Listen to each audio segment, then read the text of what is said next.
सतीश राजवाडे दिग्दर्शित ती सध्या काय करते चित्रपट नुकताच प्रदर्शित झाला। प्रत्येकाच्या पहिल्या प्रेमाची कथा यात दर्शवण्यात आली असून प्रेम कथेचे 3 टप्पे अनुभवायला मिळाले आहे। ही कथा आहे अनुराग आणि तन्वीची। यात त्यांच्या शाळेय दिवसापासून ते आतापर्यंतची प्रेम कथा दाखवण्यात आली आहे। सिनेमात मराठीचे सुपरस्टार लक्ष्मीकांत बेर्डे यांचा मुलगा अभिनय बेर्डे व झी मराठीवरील गाजलेल्या सारेगमपा लिटिल चॅम्प मधील आर्या आंबेकर या सिनेमातून पहिल्यांदा मराठी सिनेसृष्टीत पदार्पण करत आहे। चित्रपटामध्ये अनुरागची भूमिका हृदित्य राजवाडे, अभिनय बेर्डे आणि अंकुश चौधरीने साकारली आहे, तर तन्वीच्या भूमिकेत निर्मोही अग्निहोत्री, आर्या आंबेकर आणि तेजश्री प्रधानने साकारली आहे।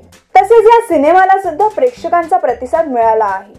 चित्रपट जितका आनंददायक आहे तसेच यातील गाणीही आकर्षक आहे। तसेच हा सिनेमा नक्की प्रेक्षकांच्या पसंतीत उतरणार। मराठी सिनेसृष्टीच्या ताज्या अपडेट्स व गॉसिपसाठी आमच्या चॅनलला सबस्क्राइब करायला विसरू नका।